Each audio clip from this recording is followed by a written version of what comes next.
모두 잘 들어! 지금 당장 전라인 엔진 가동 중단해! 단 한 대의 엔진도 돌려선 안 된다!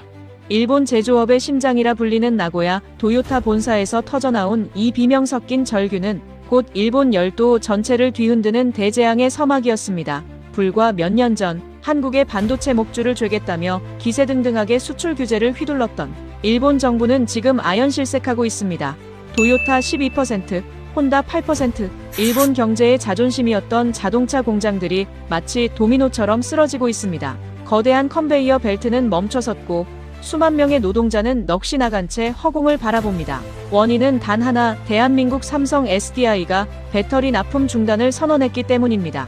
배터리는 소모품일 뿐이라며 한국 기술을 비웃던 일본 정부는 결국 피눈물을 흘리며 무릎을 꿇고야 맙니다. 콧대 높던 그들이 전 세계 카메라 앞에서 공식 사과문을 낭독하며 굴복한 이 믿기지 않는 반전 실화가 있습니다. 일본 GDP의 40%가 순식간에 증발하며 전 세계를 충격에 빠뜨린 그 치열했던 현장 속으로 지금 여러분을 초대합니다. 지금 그 충격적인 현장의 문이 열립니다.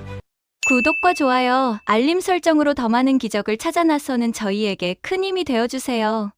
저는 야마구치 히로시입니다. 나고야 외곽에서 3대째 도요타의 핵심 부품을 깎아온 자타공인 일본 제조업의 산증인이라 자부하며 살아온 노병입니다. 제 손에는 40년 세월이 박힌 굳은 살이 훈장처럼 박여있고 제 공장 벽에는 도요타 본사에서 받은 황금빛 감사패들이 자부심처럼 걸려 있습니다. 하지만 2024년 11월의 그 차가운 새벽, 저는 제가 평생 쌓아온 그 모든 자부심이 한순간에 모래성처럼 무너져 내리는 소리를 듣고야 말았습니다. 새벽 5시 반, 습관처럼 끓여낸 황동 주전자의 물이 보글보글 소리를 내며 찻잔에 옮겨 담기던 찰나였습니다. 창밖 나고야의 새벽은 유난히도 고요했고 멀리 우리 공장의 굴뚝에서는 오늘도 어김없이 일본 경제의 혈관을 돌릴 연기가 피어오를 준비를 하고 있었지요. 그런데 그 고요를 찢고 요란하게 울려 퍼진 전화벨 소리가 제 심장을 덜컥 내려앉게 했습니다. 발신자는 야마자키 도요타 본사의 구매총괄 본부장이었습니다. 이 시간에 그가 전화를 걸었다는 건 일본 땅에 지진이 났거나 전쟁이 터졌다는 신호와 다름없었습니다. 야마구치 사장, 지금 당장 공장 라인 전부 멈춰. 단 한 대의 기계도 돌려선 안 된다. 수화기 너머로 들려오는 야마자키의 목소리는 제가 알던 냉철한 엘리베이터의 목소리가 아니었습니다. 공포에 질린 짐승의 울음소리에 가까웠지요. 저는 처음에 귀를 의심했습니다. 전라인 정지라니요? 세계 최대의 자동차 왕국 도요타가 멈춘다는 게 말이나 되는 소립니까? 저는 헛웃음을 지으며 되물었습니다. 야마자키 상, 이른 아침부터 농담이 지나치십니다. 우리 공장은 오늘 아침 8시에 대규모 납품이 예정되어 있어요. 라인을 멈추다니 대체 무슨 일이 생긴 겁니까? 하지만 이어지는 그의 말은 제 손에 들려있던 70년 된 가업의 찻잔을 바닥으로 떨어뜨리게 했습니다. 농담이 아니야. 도요타뿐만이 아니야. 혼다, 닛산, 마즈다까지 지금 일본 전체 자동차 공장이 멈췄어. 한국이 그 한국놈들이 배터리 공급을 전격 중단해버렸다고. 챙그랑 바닥에 부딪힌 찻잔이 산산조각이 났습니다. 뜨거운 찬물이 발등을 적셨지만 고통조차 느껴지지 않았습니다. 머릿속이 하얗게 전멸하며 오직 한 단어만이 맴돌았습니다. 한국의 배터리 중단. 야마자키의 설명은 처참했습니다. 삼성 SDI를 필두로 LG 에너지솔루션, SK온까지 한국의 배터리 3사가 동시에 품질 재검증이라는 명목을 내세워 일본행 선박의 선적을 전면 보류했다는 겁니다. 사실상의 기술 금수 조치였습니다. 저는 소리를 질렀습니다. 배터리 좀 안 들어온다고. 도요타가 멈추다니요. 파나소닉은 뭐하고 중국 놈들은 뭐합니까? 당장 다른 데서 사오면 되잖습니까? 그러자 야마자키가 절망 섞인 한숨을 내뱉더군요. 야마구치 상, 자네 아직도 세상 돌아가는 걸 몰라. 지금 자동차는 엔진이 아니라 배터리로 가는 거야. 도요타 전용 규격에 맞는 고효율 배터리는 전 세계에 한국산밖에 없어. 파나소닉은 테슬라 물량 대기도 벅차고 중국산은 우리 설계에 맞지도 않아. 한국이 안 주면 우린 그냥 쇳덩어리 만드는 고철 공장으로 전락하는 거라고. 전화를 끊고 미친 듯이 TV를 켰습니다. 뉴스 채널마다 붉은색 속보 자막이 화면을 도배하고 있었습니다. 긴급 한국 배터리 3사 대일 수출 전면 보류. 도요타 생산 가동률 0% 직면. 일본 GDP 40% 증발. 위기 전문가라는 작자들이 나와서 파르르 떨리는 목소리로 분석을 내놓고 있었습니다. 그중 한 명의 말이 제 가슴을 송곳처럼 찔렀습니다. 이건 명백한 보복입니다. 몇 년 전 우리가 한국의 반도체 목줄을 잡겠다며 수출 규제를 걸었을 때 그들이 흘렸던 눈물을 기억하십니까? 그때 우리는 승리했다고 취해 있었지만 한국은 그 지옥 같은 시간 속에서 우리를 완전히 대체할 배터리 기술을 완성했습니다. 이제 그 칼날이 우리 심장을 정조준하고 있는 겁니다. 저는 소파에 주저앉아 창밖을 보았습니다. 조금 전까지만 해도 힘차게 피어오르던 우리 공장의 연기가 점점 옅어지더니 이내 뚝 끊겨버렸습니다. 40년 세월 동안 단 하루도 멈춘 적 없던 그 연기가 한국이라는 이름의 거대한 장벽 앞에서 허무하게 사라진 것입니다. 기름때 묻은 작업복을 집어들었지만 팔에 힘이 들어가지 않았습니다. 공장 현장 반장에게서 전화가 빗발쳤습니다. 사장님, 도요타 트럭들이 빈 차로 돌아갑니다. 납품 취소라니요? 직원들이 지금 패닉 상태입니다. 저는 아무 대답도 할 수 없었습니다. 제 눈앞에는 깨진 찻잔 조각들 사이로 과거 제가 무시했던 한국 연수생들의 얼굴이 스쳐 지나갔습니다. 1980년대 우리 공장에 와서 고개를 숙이고 기술 하나라도 더 배우겠다며 수첩에 빼곡히 메모하던 그 젊은이들. 저는 그때 그들을 보며 이들이 우리를 따라오려면 100년은 걸릴 것이라며 비웃었습니다. 하지만 100년은커녕 반세기도 지나지 않아 그들은 우리가 가장 두려워하는 포식자가 되어 돌아왔습니다. 이건 단순한 부품 부족 사태가 아니었습니다. 일본 제조업의 자존심이자 우리가 세계 최고라고 믿어 의심치 않았던 모노즈쿠리 신화가 한국이라는 거인 앞에 무릎을 꿇은 역사적 굴욕의 시작이었습니다.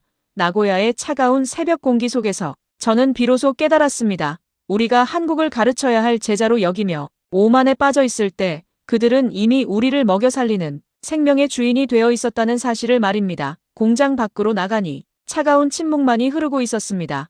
기계 소리가 멈춘 공장은 마치 거대한 무덤 같았습니다. 170명의 직원과 그 가족들의 생계, 그리고 3대를 이어온 제 가업이 지금 한국 임원의 결제 서류 한 장에 달려있다는 사실이 뼈아프게 다가왔습니다. 저는 그제야 결심했습니다. 이대로 앉아서 죽을 수는 없다고. 일본 정부가 사과를 하든 내가 무릎을 꿇든 무슨 수를 써서라도 그들을 만나야 했습니다. 저는 떨리는 손으로 인천행 비행기 표를 검색하기 시작했습니다. 40년 전에는 우리가 그들을 불렀지만 이제는 제가 그들에게 빌기 위해 떠나야 하는 처지가 된 것입니다.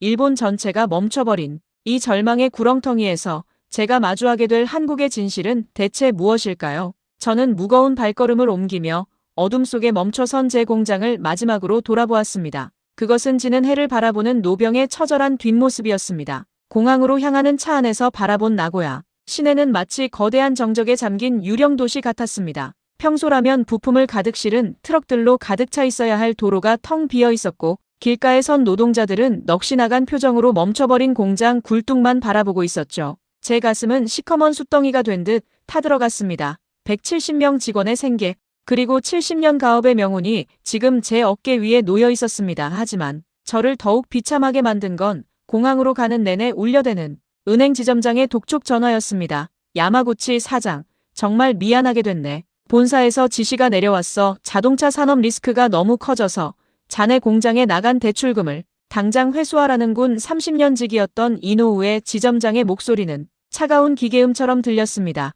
30년간 단 한 번의 연체도 없었던 저에게 단 며칠의 가동 중단만으로 등을 돌리는 것이 일본 금융의 현실이었습니다. 억장이 무너졌습니다. 이노우에 우리가 함께한 세월이 얼마인가? 고작 며칠 공장이 멈췄다고 이럴 수 있나? 제 절규에 그는 낮은 한숨을 내뱉으며 말하더군요. 나도 마음이 아프네. 하지만 일본 GDP의 40%가 날아가게 생겼어. 도요타가 무너지면 우리 은행도 끝이야. 지금은 신용보다 현금이 우선일세. 한국에서 배터리를 가져오지 못하면 자네 공장은 다음 주에 압류될 거야. 전화를 끊고 핸들을 꽉 쥐었습니다. 손등에 핏줄이 돋고 눈물이 왈칵 쏟아졌습니다. 일본의 자존심이라 믿었던 은행마저 우리를 버렸습니다. 그런데 더 큰 상처는 가장 가까운 곳에서 날아왔습니다.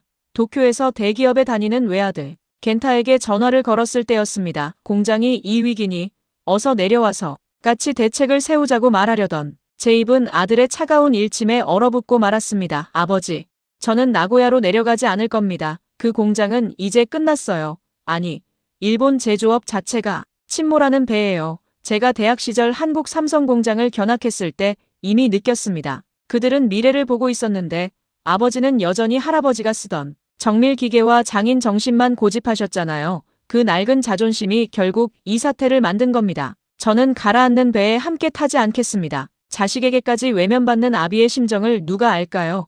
제가 평생 일궈온 모든 것이 아들의 눈에는 그저 버려야 할 짐으로 보였다는 사실에 가슴이 찢어지는 듯 했습니다. 하지만 아들의 말은 틀린 게 없었습니다. 우리는 과거의 영광에 취해 있었습니다. 하이브리드 엔진이 영원할 줄 알았고 한국의 기술은 그저 우리를 흉내내는 수준이라 치부했죠. 2019년 우리 정부가 한국의 반도체 소재를 규제하며 기세등등했을 때 저 역시 술잔을 높이 들며 조센징들에게 본때를 보여줬다고 환호했습니다. 그때 우리가 휘둘렀던 그 무지한 칼날이 이제 날카로운 부메랑이 되어 제 아들의 미래와 제 공장의 목줄을 끊어버리려 하고 있었습니다. 인천공항에 도착했을 때 저는 또 다른 충격에 휩싸였습니다. 제가 80년대에 기억하던 한국은 온데간데 없었습니다. 유리와 강철로 이루어진 거대한 인천공항은 마치 SF 영화 속 우주정거장 같았습니다. 나리타 공항의 낡고 누런 조명과는 비교조차 할 수 없는 압도적인 화려함과 청결함, 그리고 공항 곳곳을 누비는 안내 로봇들이 유창한 일본어로 저를 반겼습니다. 무엇을 도와드릴까요? 로봇의 눈을 바라보며 저는 소름이 돋았습니다. 우리가 장인 정신을 운운하며 손끝 감각에 매달릴 때 한국은 이미 기계의 지능을 불어넣고 있었던 겁니다. 삼성 SDI 본사가 있는 천안으로 향하는 택시 안에서 저는 창밖 풍경을 보며 입을 다물지 못했습니다. 끝없이 펼쳐진 고층 빌딩 숲과 깨끗하게 정돈된 고속도로, 그리고 그 길을 달리는 수많은 전기차들. 택시기사는 제가 일본인임을 알아채고는 능숙한 일본어로 말을 건넸습니다. 손님도 배터리 때문에 오셨군요. 요즘 일본 사장님들이 줄을 서서 오십니다. 예전에는 우리가 일본 가서 기술 가르쳐달라고 빌었는데 세상 참 오래 살고 볼 일이죠. 기사의 웃음 섞인 농담이 제 뺨을 때리는 채찍질처럼 아팠습니다. 창피함에 고개를 들 수 없었습니다. 얼굴이 화끈거려 창밖만 바라보았습니다. 고속도로 주변으로 보이는 거대한 산업단지들에는 삼성, LG, SK 같은 이름들이 선명하게 빛나고 있었습니다. 그것은 마치 우리가 세계의 주인이다라고 선언하는 깃발처럼 보였습니다. 나고야 산업단지의 그늘진 노후함과는 차원이 다른 생동감이 넘쳐 흘렀습니다. 저는 그 광경을 보며 비로소 실감했습니다. 우리가 잃어버린 30년을 한탄하며 제자리 걸음을 할 때 이들은 죽을 힘을 다해 절벽을 기어올라 마침내 정상에 섰다는 것을요. 드디어 삼성 SDI 정문 앞에 도착했습니다. 거대한 유리 요새 같은 건물 앞에서 저는 한없이 초라해졌습니다. 제 구겨진 양복과 낡은 구두가 오늘따라 왜 이렇게 부끄러운지 모르겠습니다. 로비에 들어서자마자 거대한 전광판에 흐르는 문구가 제 심장을 때렸습니다. 더 하트 오브 글로벌 모빌러티 삼성 SDI. 세계의 심장이라니요. 그 오만해 보이기까지 하는 선언이 지금 일본의 모든 공장을 멈춰 세운 현실임을 누구보다 잘 아는 저로서는 그저 그 압도적인 위용 앞에 숨이 막힐 뿐이었습니다. 약속 시간이 되자 박준영 상무라는 젊은 임원이 저를 맞이하러 나왔습니다. 세련된 정장에 자신감 넘치는 눈빛. 그는 고개를 숙이는 저에게 당당하게 악수를 청하며 말했습니다. 미야자키 사장님, 멀리 나고야에서 오시느라 고생하셨습니다. 도요타 본사에서 간곡한 부탁이 있더군요. 일단 안으로 모시겠습니다. 그의 목소리에는 비굴함도 과한 친절도 없었습니다. 오직 강자의 여유만이 느껴졌습니다. 그를 따라 엘리베이터에 올라타며 저는 텅 빈 제 공장 바닥을 떠올렸습니다. 먼지가 내려앉기 시작한 그 낡은 기계들을 살릴 수 있는 유일한 열쇠가 바로 이 젊은 한국인의 손에 쥐어져 있었습니다. 박 상무님, 제발 부탁드립니다. 우리 직원들이 길거리에 나앉게 생겼습니다. 배터리 공급만 재개해 주신다면 어떤 조건이라도 수용하겠습니다. 제 간절한 호소에 박 상무는 창밖에 눈부신 천안 시내를 바라보며 나직하게 입을 열었습니다. 사장님, 저희가 2019년에 어떤 기분이었는지 아십니까? 일본 정부가 반도체 소재를 막았을 때 저희 엔지니어들은 밤잠을 설쳐가며 울었습니다. 형님 나라라고 믿었던 일본의 배신에 피눈물을 흘렸죠. 그때 저희는 결심했습니다. 다시는 일본에 고개 숙이지 않겠다고. 오히려 일본이 우리 없이는 단 하루도 살 수 없는 세상을 만들겠다고 말입니다. 그리고 지금 그 세상이 왔습니다. 그의 말 한마디 한마디가 제 가슴에 대모처럼 박혔습니다. 인과응보. 우리가 심은 독초가 자라나 우리의 숨통을 조이고 있었습니다. 엘리베이터 문이 열리고 박 상무는 저를 지하의 보안구역으로 안내했습니다. 사장님, 일본이 자랑하던 그 다쿠미장인 정신이 얼마나 무력한지 이제 똑똑히 보여드리겠습니다. 그 문 너머로 펼쳐진 광경은 제가 평생 믿어온 제조업의 상식을 송두리째 파괴하는 공포스러운 혁명이었습니다. 지하보안구역의 육중한 강철문이 열리는 순간 저는 제가 다른 행성에 온 것이 아닌가 하는 착각에 빠졌습니다. 눈앞에 펼쳐진 것은 끝이 보이지 않는 광활한 화이트 월드였습니다.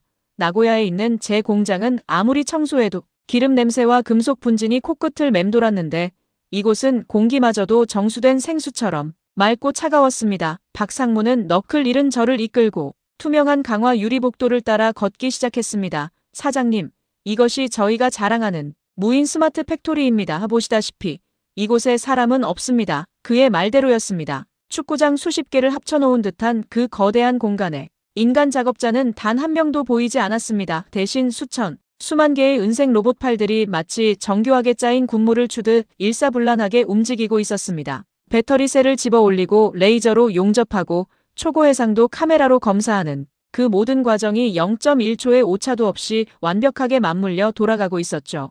기계들이 내는 소음조차 일정한 박자를 가진 오케스트라의 연주처럼 들렸습니다. 저는 떨리는 목소리로 물었습니다.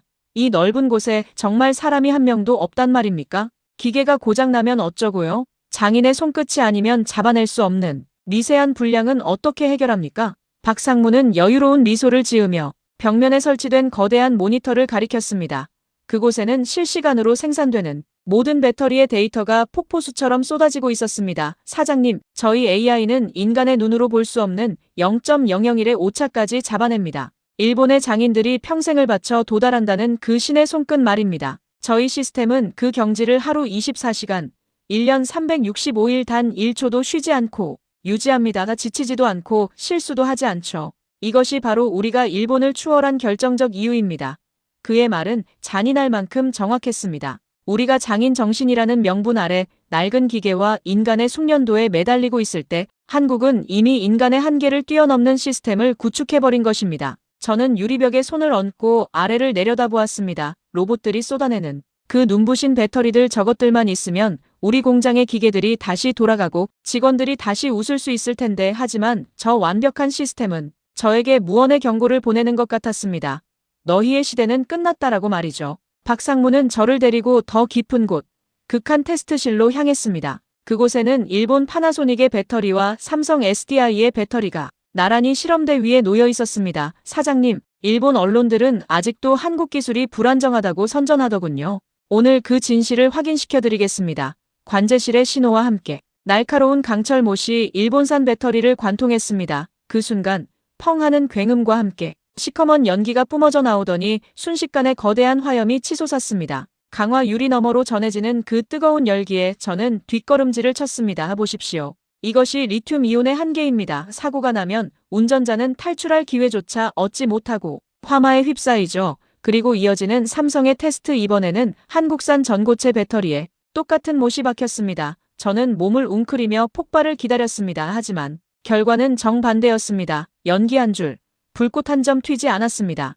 배터리는 못이 박힌 채로도 평온을 유지하고 있었고 그 옆에 연결된 램프에는 여전히 환한 불빛이 들어와 있었습니다. 못이 박혀도 죽지 않는 배터리. 그것은 기적 같은 광경이었습니다. 일본은 전고체 배터리 상용화가 2030년 이후에나 가능하다고 했죠. 하지만 저희는 이미 양산 준비를 마쳤습니다. 도요타가 왜 우리 없이는 차를 못 만든다고 하는지 이제 이해하시겠습니까? 저는 무너져 내리는 가슴을 부여잡고 고개를 숙였습니다. 패배였습니다. 완벽한 패배 기술로도 자본으로도 기계로도 우리는 이들을 이길 수 없었습니다. 테스트실을 나온 박상무는 회의실로 저를 안내했습니다. 그리고 테이블 위에 서류 한 장을 올려놓았습니다. 배터리 장기 공급 계약서. 저는 구원이라도 만난 듯 펜을 잡으려 했습니다. 하지만 박상무의 손이 제 손등 위를 지그시 눌렀습니다. 잠시만요. 사장님, 계약을 진행하기 전에 저희가 요구하는 특별 조건이 있습니다. 이 조건이 충족되지 않으면 이 서류는 종이 조각에 불과합니다.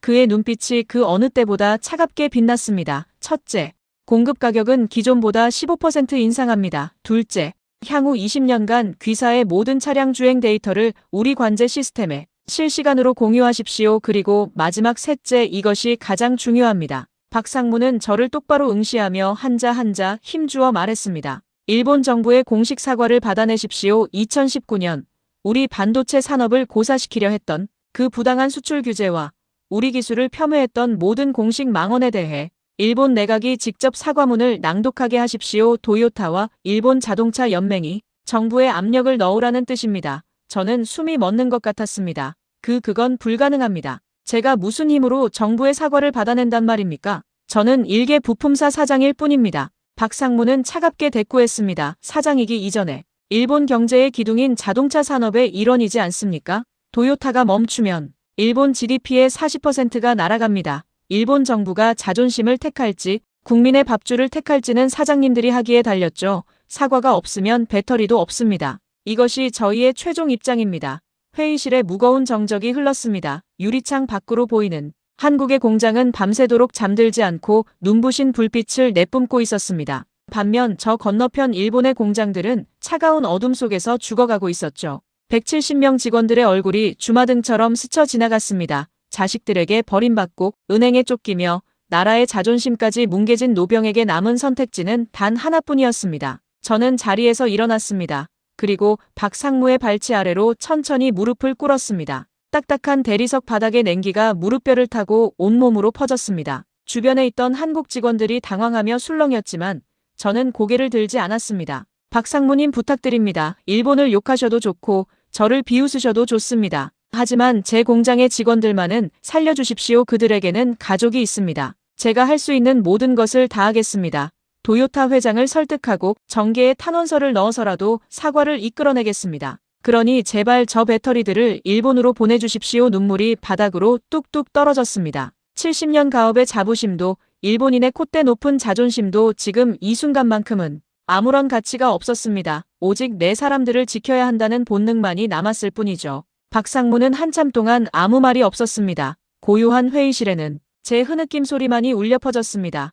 마침내 그의 구두 소리가 제 앞으로 다가왔습니다. 사장님, 일어나십시오. 저희는 일본을 멸망시키려는 게 아닙니다. 다만 진실을 인정하라는 겁니다. 당신들이 우리를 짓밟으려 했던 그 오만이 얼마나 큰 대가를 치러야 하는지 말입니다.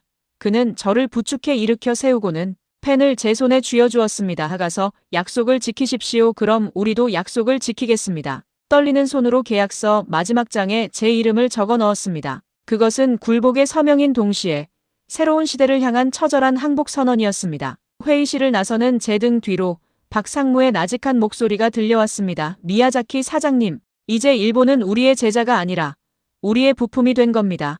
그 사실을 잊지 마십시오. 저는 비틀거리는 걸음으로 본사를 빠져나왔습니다.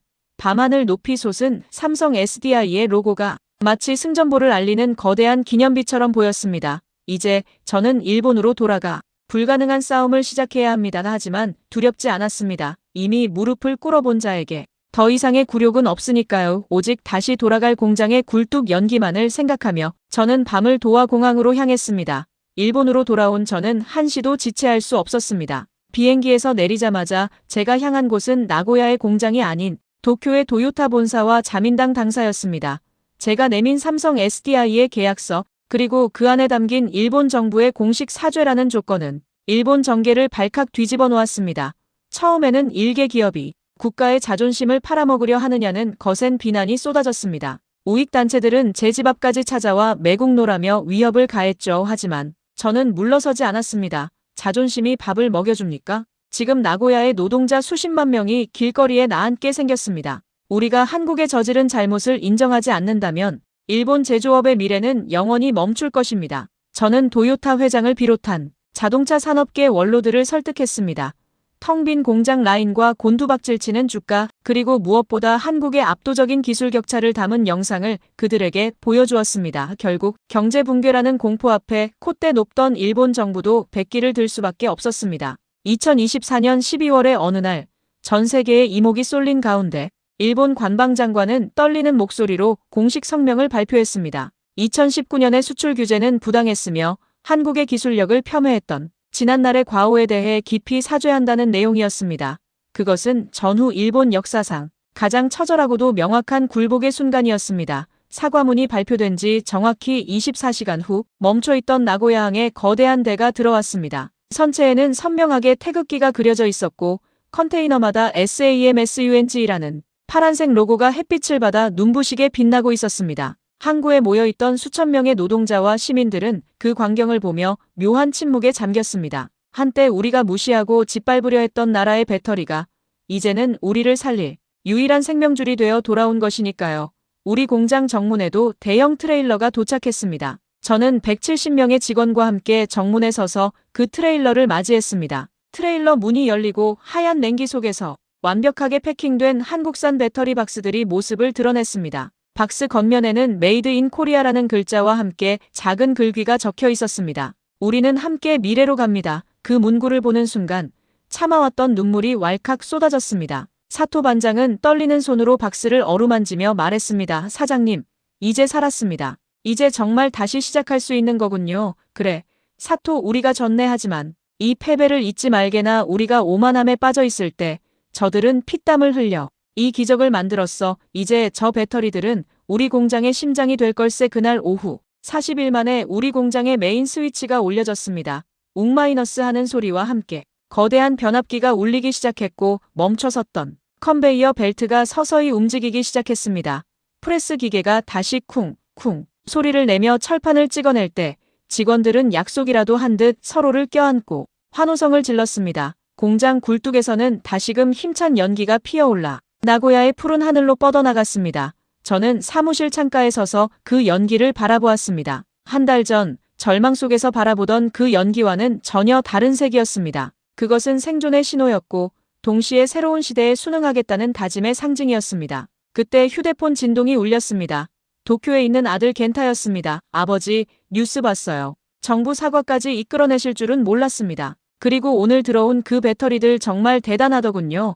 저희 회사 엔지니어들도 삼성 기술력에 혀를 내두르고 있습니다. 저 조만간 나고야로 내려갈게요. 아버지가 지키신 그 공장, 제가 다시 배워보고 싶습니다. 침몰하는 배인 줄 알았는데 한국이라는 거대한 예인선을 만나 다시 항해를 시작하는 배였네요. 아들의 전화를 끊고 나니 비로소 모든 긴장이 풀렸습니다. 가업을 지켰고 사람들을 지켰으며 아들의 마음까지 돌려놓았습니다. 저는 책상 위에 놓인 작은 태극기 배지를 손으로 쓸어보았습니다. 박상무가 헤어질 때 제 옷깃에 달아주었던 것입니다. 이 배지가 사장님의 공장을 지켜줄 겁니다라던 그의 말이 빈말이 아니었음을 증명하듯 배지는 지는 석양을 받아 황금빛으로 반짝였습니다. 저녁 무렵 저는 공장 마당으로 나갔습니다. 우리 공장의 깃발 옆에 삼성 SDI의 깃발이 나란히 걸려 바람에 펄럭이고 있었습니다. 예전 같았으면 치욕이라 여겼을 그 광경이 지금은 그 어떤 풍경보다 든든하게 느껴졌습니다. 기술에는 국경이 없지만